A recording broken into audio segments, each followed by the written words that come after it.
Hello, everybody, and welcome to another edition of Rowing Chat. I'm Rebecca Caro, and I founded the Rowing Chat network of podcasts to bring podcast discussions about the sport of rowing to a wider audience. Today, I have a short message from our sponsors, without whom we wouldn't be able to be broadcasting. Our first sponsor is the Rowing Retailer Directory. Have you ever wondered how many different rowing shoe suppliers there are out there, or where to find a really good rowing gift for the Christmas holidays? I'm announcing the launch of the Rowing Retailer Directory. It's compiled into 16 different categories that range from oars to ergs, from repairs to photographers. You're guaranteed to find exactly what you're looking for, and you'll find it on rowing.chat/retailer. Please have a browse around. If you spot someone who you think should be there and isn't, you can either let them know or let us know. You can also add your own rowing business or a business that you like on the link on that homepage. So it's rowing.chat/retailer.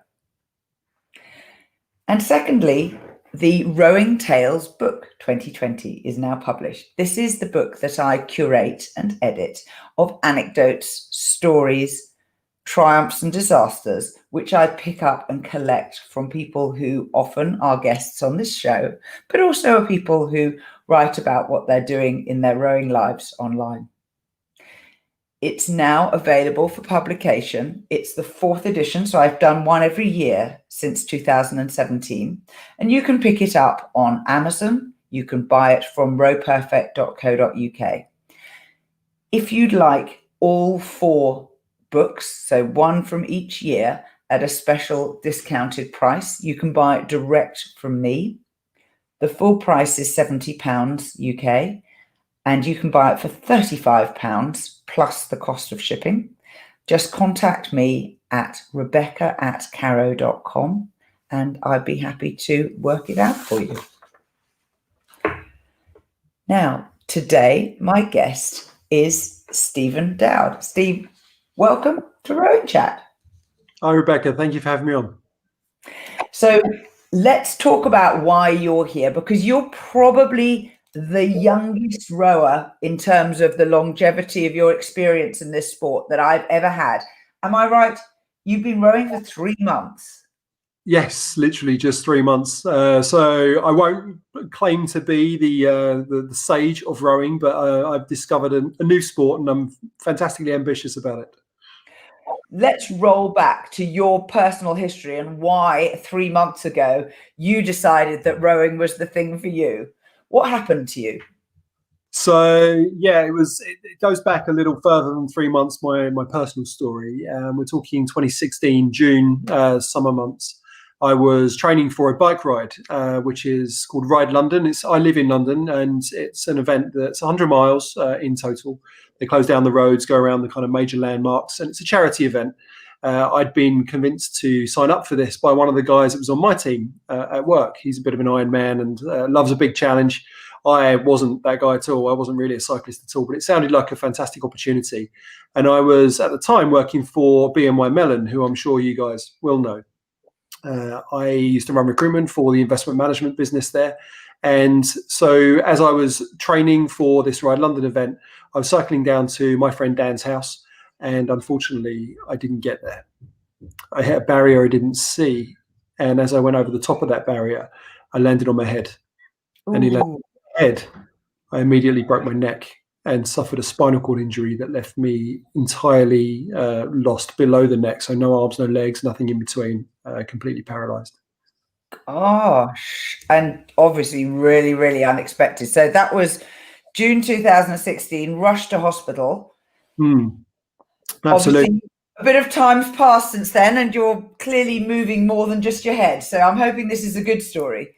There is somewhat of a happy ending. It's true. But I was taken off to St George's Hospital, which is a major hospital here in London, and I was told by my consultant that my injury was so devastating they just didn't know what I was going to get back. Yeah, I could have spent the rest of my life in a power chair driving around with my mouth, and it was a pretty bleak future that they were describing.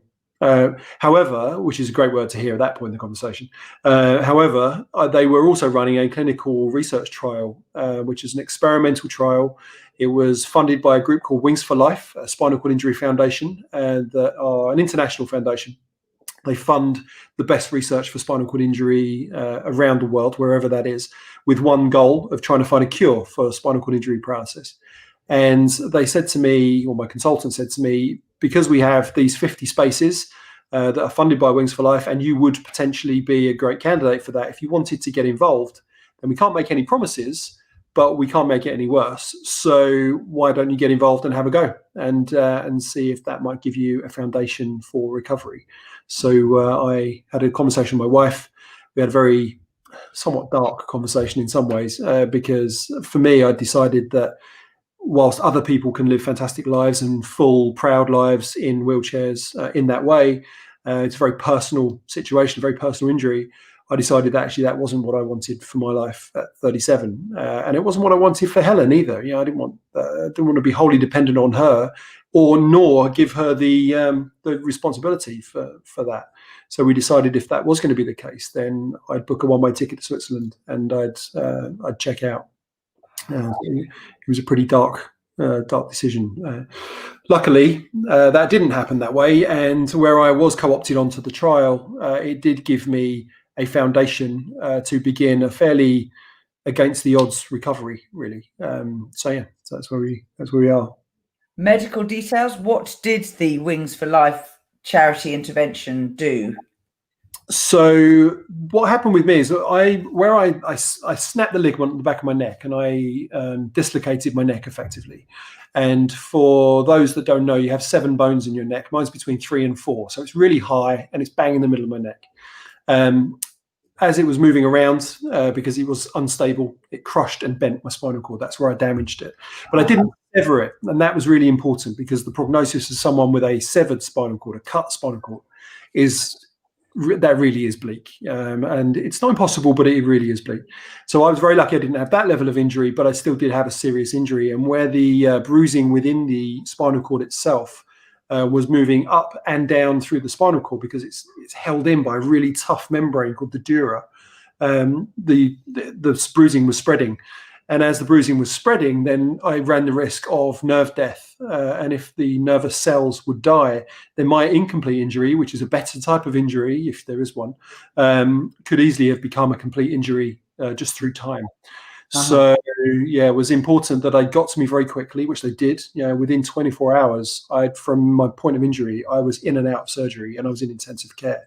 And they were monitoring and reducing the bruising on the spinal cord through both physical intervention and drug intervention as well. And they were able to reduce the bruising considerably, to the point where I could save a lot of that nervous tissue, which gave me a much better prognosis of recovery. And that was the Wings for Life. That was the Wings for Life trial, yeah. So that particular trial was called iScope, and they were funded at that time. They were funded for 50 people, and I was number 45. So if it's purely coincidental, I mean, if I'd have been there 6 people later, I wouldn't have been on that trial. And I can hand on heart to honestly say that I believe that trial gave me a fantastic foundation to be able to then try and get a recovery from there. So across all the people who've done the Wings for Life iScope trial, do you know what the success rate was for the other people? Not specifically. However, they had enough. I'm an outlier still to that trial. So my recovery is by far a much better outcome than most that have had it. But that said, they had enough of a positive response that they were able to refund it for another 50 people. Is going through that process, I believe, still going through that process today. So they haven't released the stats there. But if that does go well, then obviously that could potentially become an actual treatment for. That's right. Yeah. So basically, it's the transition from trying it out to actually it becoming a mainstream clinical procedure. Absolutely that. Yeah. Well, congratulations for being part of that, and I'm very happy that your promise to your wife didn't happen. But you told me you made another promise to her. I did. So I was lying in intensive care. And this is day 2 after my surgery. I still can't move below the neck. I'm still just a pair of eyes on a pillow. But I'd had this hope given to me through this surgery that we may be in a position to build something forwards. But I needed a really bold, ambitious goal. I couldn't just kind of live it day by day and hope that things go well. Hope is not really a strategy. So I made a promise to Helen. I looked across to her and I said, "What's 200 days from now?" She said, she worked it out and she said, "It's December the 22nd. Why's that?" And I said, "Give me Christmas Day and I'll be back to normal." And I kind of closed my eyes and went back to my little world of pain. But I had this bold, ambitious promise. I had that gold medal winning level goal of I'm going to, within 200 days, not just be better, but I'm going to be back to normal. And I used that bold, ambitious promise to Helen as my daily motivation to just try and fail 1,000 times a day often to try and get something to move, just to try and get the smallest of incremental wins. And much like your rowers would know, you don't win gold medals by doing anything other than stroke by stroke. And that was exactly what I was doing. I was spending every day just taking the next stroke, the next stroke, the next stroke. And it was, that was what I used to build forwards from there with that level of ambition and that level of challenge to myself. You've shared a wonderful video with us, which I'm just going to play, which is called The 200 Days Promise After Spinal Cord Injury. And this is Christmas Day 2016. Smoked turkey. Bringing in his smoked turkey. Christmas 2016. 200-day goal. You did say, Steve. You did say. Woo! Yeah, look at that. Oh.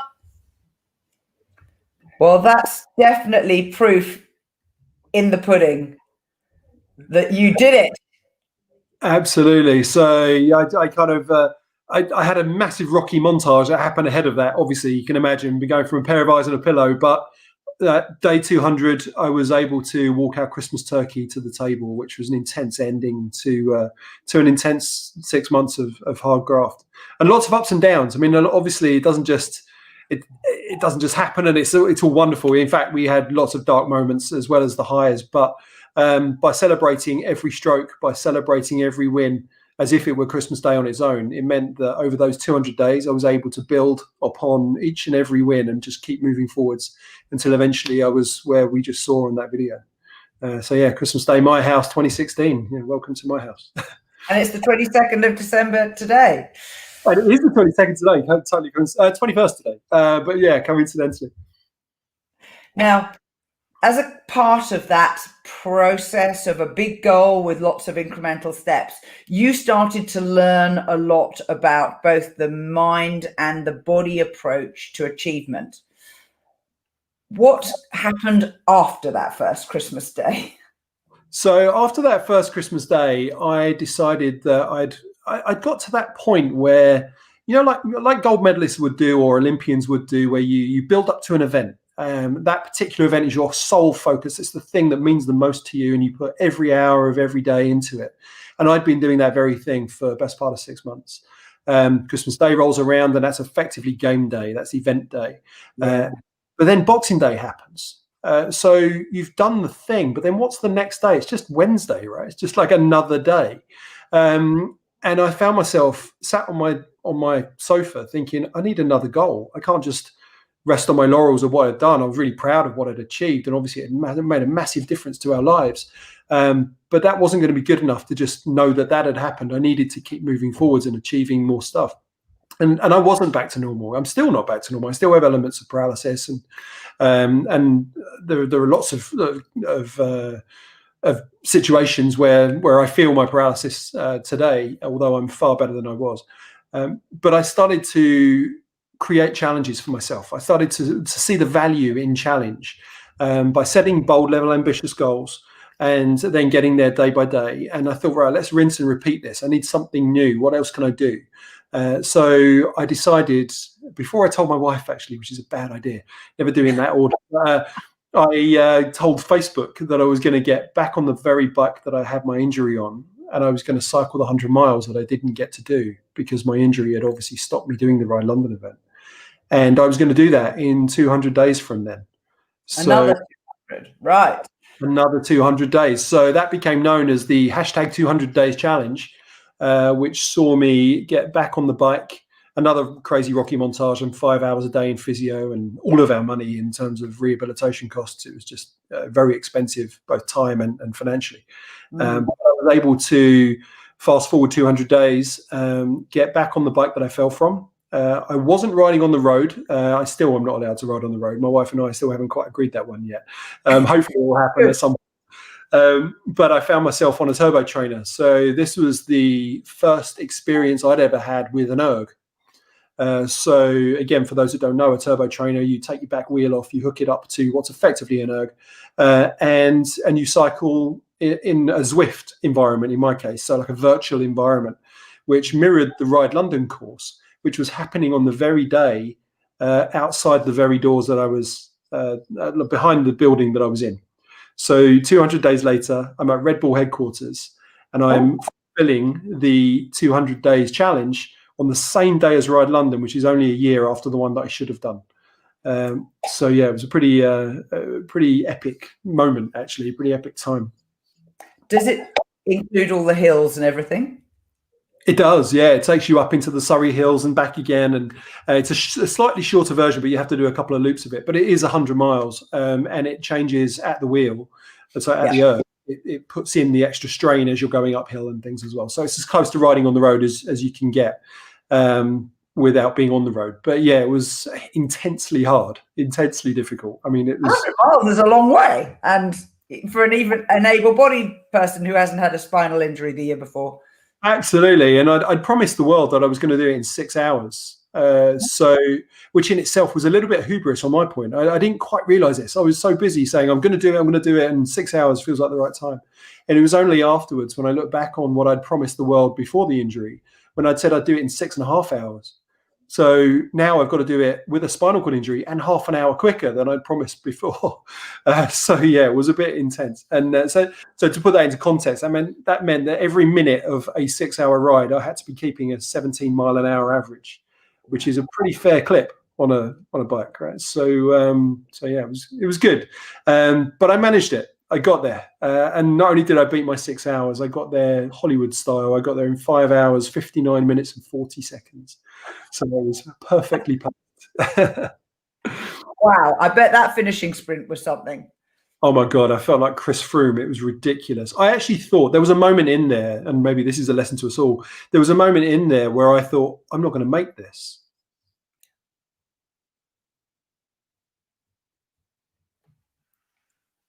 And it was only when I was able to get my head down and just pump hard. And I just thought to myself, I've not crossed the line yet. So I can't beat myself before I've even finished. So, and I think a lot of us go through that process, right? We talk ourselves out of a win even before we cross the finish line. And I was in that same boat. And I just went, Steve, you've not come this far to not just give it your best. So I put my head down and I just pumped my little legs as quickly as I could. And it was only when everyone around me roared that I looked up to see that I'd passed the finish line. I'd done my 100 miles. And then I saw the time and that I was just 20 seconds short of the goal. So yeah, it was pretty incredible. Hooray for Hollywood. Absolutely. Absolutely. I'll sell the film rights one day. So rowing was a new challenge you chose after that. Yeah, it was. So just before we get to the rowing piece, there was a couple of bits that really stuck out for me. And I saw the value, as we mentioned earlier, I really saw the value of challenge to myself and what that could do for me, both physically and mentally. But also I started to think to myself, I'm incredibly lucky that I've been through this process. Now, don't get me wrong, I'm not going to undermine my intense amounts of hard work, because a lot of it comes out of hard work. But I was very lucky to be in the right place at the right time, surrounded by the right people. The stars aligned in terms of the surgery and that was happening at the time, and my friends and family and everyone that's involved in this sort of thing. But I really saw the value in what I'd been through and how I might be able to use that for other people as well. So by being a little bit addicted to challenge and the benefits that could bring, I started creating other challenges for other people to get involved so that they can move from that comfortable middle where we all kind of live, and understandably so. But you can move to the outer edges. You can go into your discomfort zone. You can go into the edges of the screen in a call like this. And what happens over there, that's the interesting bit. Not when you're not testing yourself, but when you're really at your extremes. I think people often learn a lot about themselves in that moment. So I developed a few other challenges. We did another cycling event. I learned to ski for the first time. I learned to run again and took part in a few different running events, particularly the Wings for Life World Run, which is an incredible event. All around the world, everyone runs at the very same moment in time around the world. And then over lockdown, in kind of support of another person who had a spinal cord injury, a guy called Ed Jackson. He's a professional rugby player who dove into the shallow end of a swimming pool, sadly. And as he broke his neck, he lost everything, including his career. So to kind of help him as he was deciding he wanted to walk up the stairs and virtually climb Everest at home, I said, I'll give that a go as well. So I thought I'd be climbing for the first day and kind of helping him out with some fundraising and publicity and things like that. And did incredibly well. Nearly £50,000 was raised on that particular event. And as I was climbing, I enjoyed the first day. I enjoyed, his relative, I suppose, but I did the first day. And I got to the top and I thought, actually, you know what? I could probably carry on going with this and see how far I can go. And I didn't stop climbing until 3.5 days later. I'd done 12 hours a day on and off, 25 minutes on, 5 minutes off for 12-hour shifts over 3.5 days. And I did climb the equivalent of Mount Everest. So I literally became the first quadriplegic to virtually summit Everest, which was really intense time. Wow. Yeah, I was so proud of myself. I've got to say, I actually didn't think I did that a few times there, but yeah, I did that thing that you do when you're standing at the top of a great achievement. In this case, it was my virtual Everest. And I was talking to a journalist, and she said to me, "So that was amazing. What next?" You kind of want to avoid the expletives at that point when you're still bleeding from the hips after 3.5 hours of walking. But I said to her, I really fancy a rowing challenge. Yeah, I've done the erg thing with the bike challenges a couple of times. The indoor rowing event was effectively an indoor challenge, like a static challenge. And rowing felt to me like something that would be a great full body challenge for me, but also psychologically, but something that would be very accessible to many people around the world. There are millions of rowing machines out there in every corner of the planet. So maybe it's something we could do not just for Steve, but for everyone else that could get involved and understand what rowing and the disciplines that rowing can bring. And some of those lessons. Exactly. So hence the EnduRow challenge. Yes, so Enduro Challenge came about really because I wanted, with a backdrop of COVID, where everyone around the world is suffering with the same problems. There's fear, there's anxiety, there's isolation. Everyone is suffering with the same thing at the same time. And that's quite unusual, certainly in our lifetimes. So I thought, how could we use rowing as a way to bring everyone together to do something constructive at the very same moment in time? And I sat down with a piece of paper and sketched out what that might look like. And Enduro Challenge was born then. So to describe it, I suppose, it's everyone everywhere pulling together, fundraising for spinal cord injury paralysis. But it breaks down as what's set to be the world's biggest, fully inclusive indoor rowing event for charity. So it's going to effectively be a 4-hour erg that happens at the very same moment around the world. So for me in the UK, or for us in the UK, it'll be February the 6th, and it'll be 3 p.m. For 4 hours. But if you're in New York, it's 10 a.m. If you're in San Francisco, it's 7 a.m. If you're in Sydney, unfortunately for you guys down in that neck of the woods, it's going to be 2 a.m. or whatever it is for wherever you are. So everyone everywhere at the same moment in time. And that's going to be quite an event. We're looking to get 10,000 people on a rowing machine for those 4 hours. And if we raise an average of about 100 quid a head, then that's £1 million in fundraising that will be done for Wings for Life Spinal Cord Injury Foundation. So we might together find a cure for paralysis. Wonderful. That is a seriously big goal, not just for you, but of course a goal for all the rest of us as well, potentially.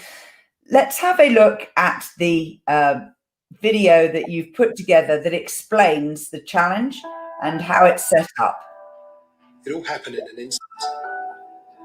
I didn't see the barrier, and as I hit the ground, just like that, I was paralyzed from the neck down. I was fortunate to be part of a Wings for Life clinical experimental trial, which not only gave me hope, but ultimately gave me back my mobility, my dignity, my future. Since then, I've created a series of charity challenges to help others explore their potential and to raise money for spinal cord injury research. I've always used bold, ambitious goals in my recovery journey. The boldest yet is EnduRow Challenge, the world's biggest, fully inclusive indoor rowing event. Everyone, everywhere, pulling together. Row with us.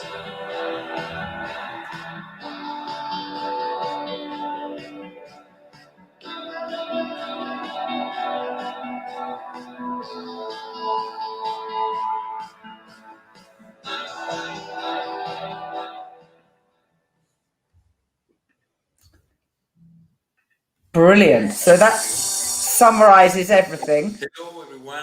Today we So there you have it. That's EnduRow in a nutshell. But ultimately, I think if we can get, what I want to do really is inspire everyone everywhere to come together in a global community event that uses rowing. Rowing has a huge amount to teach us, and I've learned in the last 3 months for the sheer fact that, as I say, I knew nobody really and nothing about rowing. And in over 300 video calls of setting this up over the last 3 months, I've come to realize that the rowing community globally has a fantastically collegiate, passionate thread that runs through all of it. You know, everybody wants to be involved and everybody wants to help. So this is a great opportunity for us all to come together and do that very thing. Tell me, why do you think rowing has that? Honestly, I don't quite know. I meet a lot of different people through setting up this event, and I think there's been an interesting trend that's happened with rowing, because my view of rowing is probably very similar to a lot of non-rowers, in as much as it's the most elite sport in the world, right? So you've got expensive boat clubs that no one can afford to go to unless you come from that background. You've got groups of people who have their own language, which is exclusive and not particularly inclusive of a lot of stuff. You don't see a lot of me in the rowing community. It doesn't really, it's not evident and visible, and there's not a huge amount of role models there, I don't think, until I started tapping into it. So now I've got a different view. Now I think those things do exist. I just don't think they're very well publicized and not very well spoken about. So maybe the challenge of rowing is more about a communication issue and a branding issue than it is about the people within the sport itself. So everybody I've spoken to has been fantastically open, and with the exception of one guy, literally one guy, everyone has said to me, this is a great idea, welcome to the community, thank you for being involved, let's get the world together and help do this.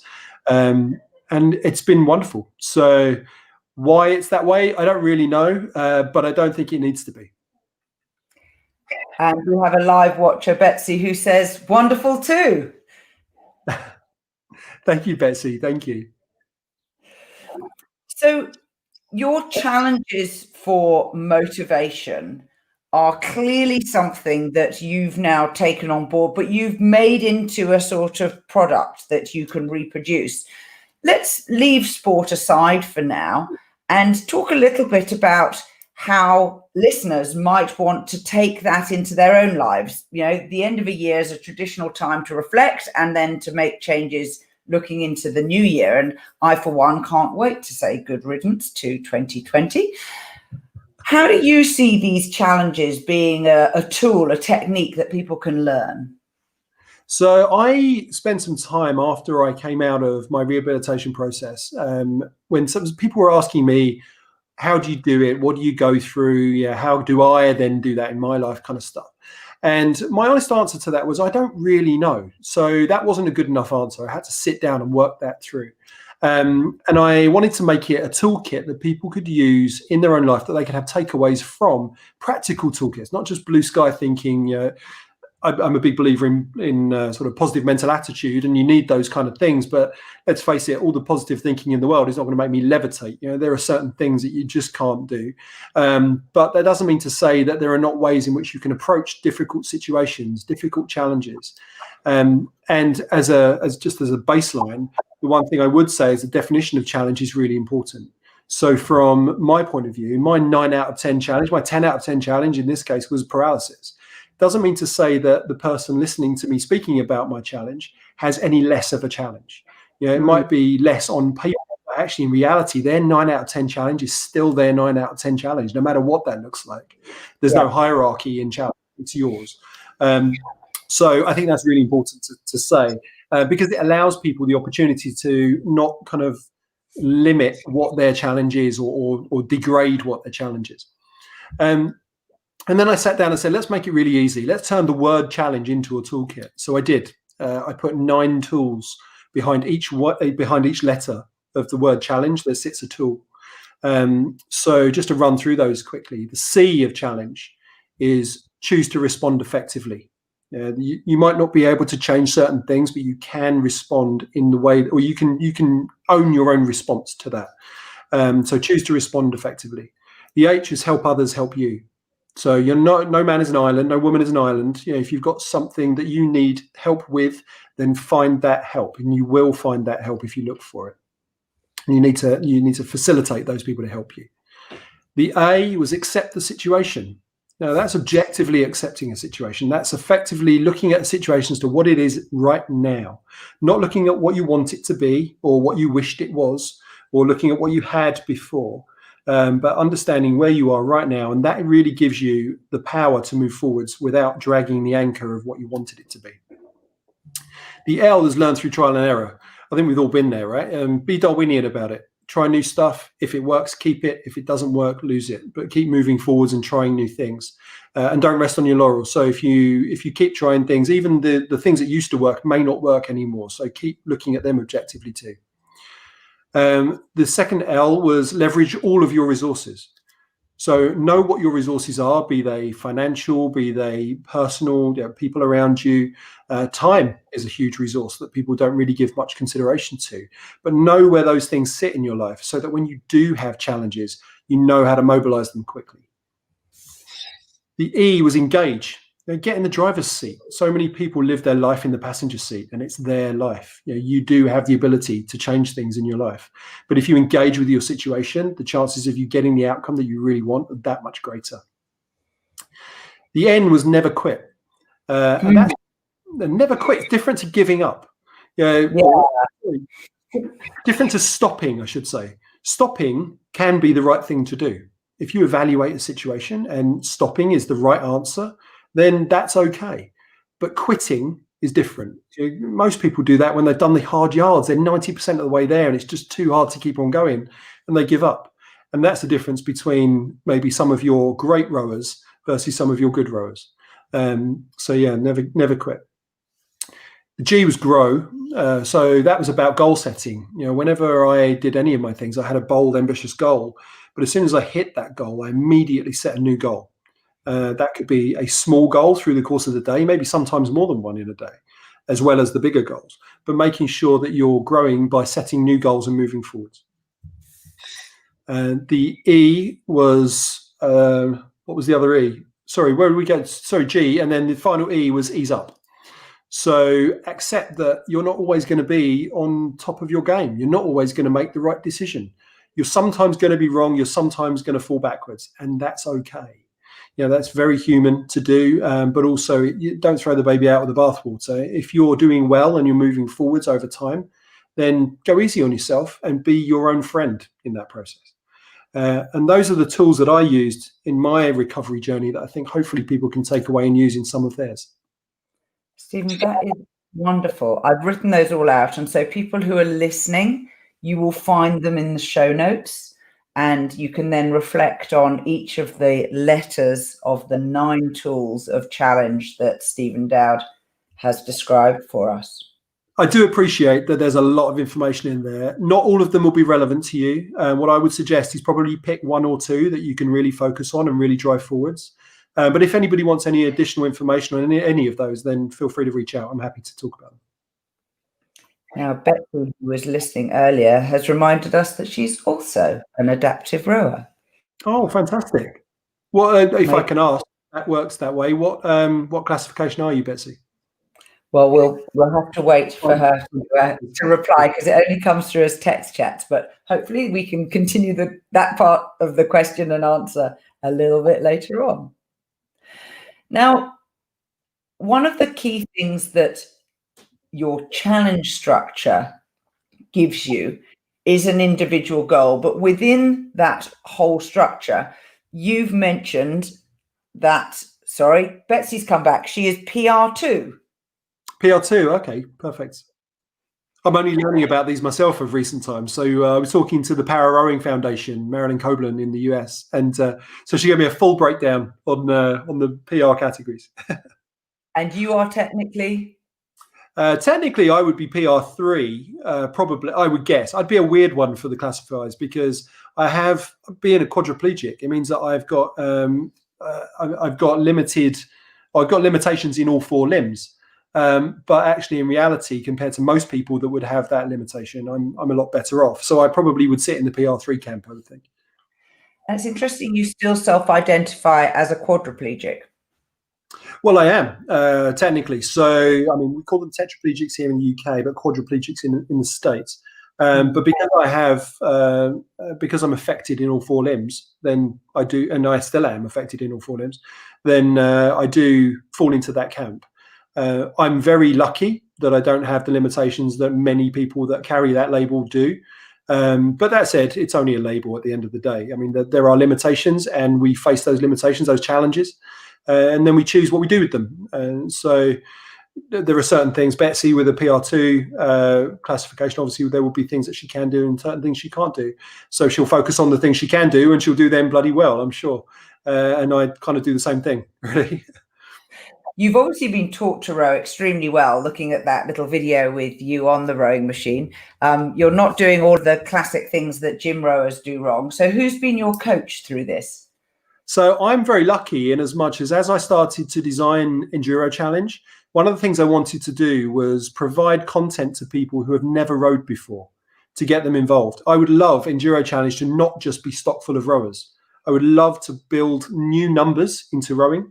I would love to build a diversity into those rowers, whether that be physical or socioeconomic or educational or racial or whatever it might be.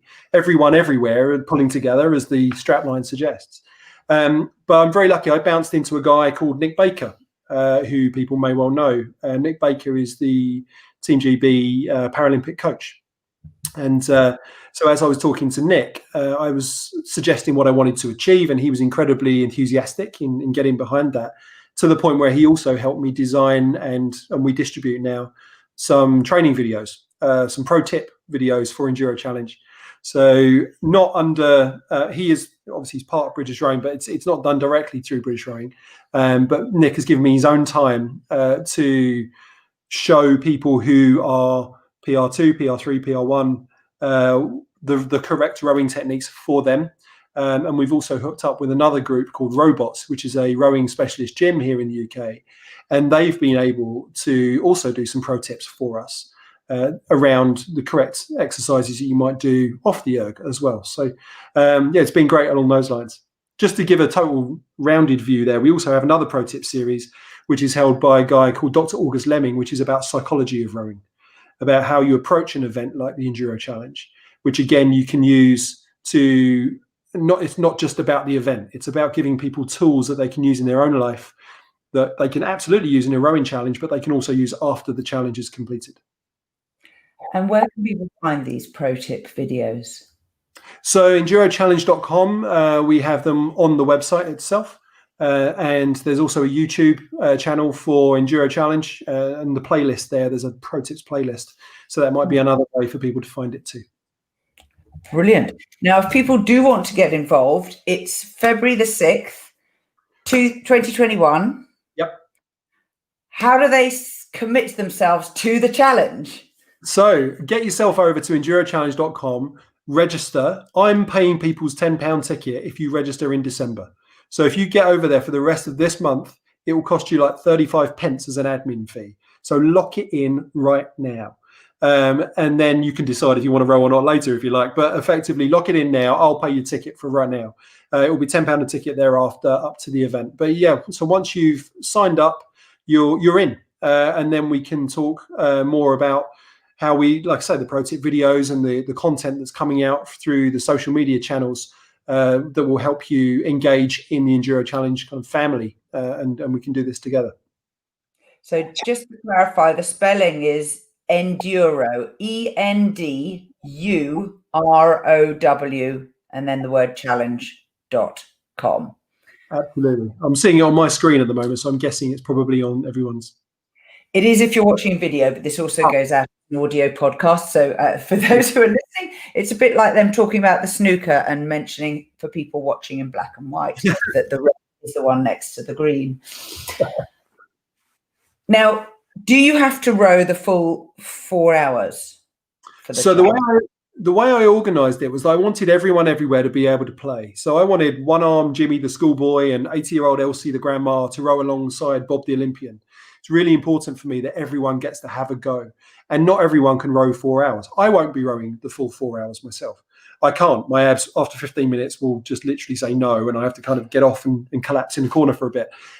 However, what's lovely about the 4 hour row is that we can have it in one of two ways. So you can be an absolute beast and do the 4 hours on your own. Lots of people are doing that, mostly military types and some of the extreme rowers, like transoceanic rowers and things like that. So they'll be doing for the full 4 hours. However, if you wanted to create a crew, and that doesn't matter how many people you are, doesn't matter what country you're in, if you create a crew, then your crew can row the 4 hours together. So you might first 15 minutes and someone else might do the next hour, and then someone else might drop in and do their time too. So you can cut and dice that 4 hours between you, your friends, your family, your colleagues, however you want. But the fact that we're all doing it at the very same moment in time is we start together, we row together, we finish together. And that's the core message here. And other than recording your screen, how do you prove you've done it? Well, to be honest, you prove you've done it to yourself. What this isn't is another race. In fact, this was quite interesting because one of the differentiators I think that I've had to overcome with a lot of people in the rowing community is that as an event that doesn't have a medal at the end, this is not about winners and losers. This is about people running together or rowing together. This isn't about meters. This is about minutes. So I don't care how far you go. If you're on a crew or if you're rowing solo and you complete the 4 hours, then you've done your bit. We've all come together to do that together. And that's a bit of a differentiator because not being a rower, I kind of came at this with a different lens. And every other conversation I've had with rowers has always been, well, how far is it? And how quickly do I have to get there? And where's first, second, and third kind of stuff. And actually this turns that on its head. So in reality, if you row as part of the 4 hour challenge, then you are part of that community that's going for an unofficial world record, actually. This will be the world's biggest fully inclusive indoor row if we can get to the 10,000 number. Fantastic. Guinness World of Records, watch out, he might do it again and make it official. Absolutely, absolutely. Stephen, if you're a world record event holder, then this is the event for you. Stephen, it's been an absolute delight having you on Rowing Chat. Please tell the listeners where they might connect with you if they have any further questions. Of course. So StephenDowd.com. So Stephen with a V, Dowd, DOWD.com. Drop me a line through there. I'm also very active on LinkedIn, so I'm easily found. And if you want to drop me a direct message, I'll come back to everybody with any questions and answers that need to be done. But yeah, I would love to hear from you, listeners. Fantastic. And thank you to everybody who's been listening live. Particular shout out to Betsy Owen Mitchell, another PR2 rower from the USA. This has been Rowing Chat with me, Rebecca Caro. This show is part of the Rowing Chat network, and you can get email notifications of our shows as they publish. Go to rowing.chat and you can join our mailing list. I do encourage people to tell their friends, because that's what rowers are so good at, talking to each other about other rowing things. So if there's been something interesting today that you think, we could do that, and I sincerely hope that many of our listeners will choose to take the EnduRow challenge on February the 6th. I look forward to seeing all of you there, and till next time, bye-bye.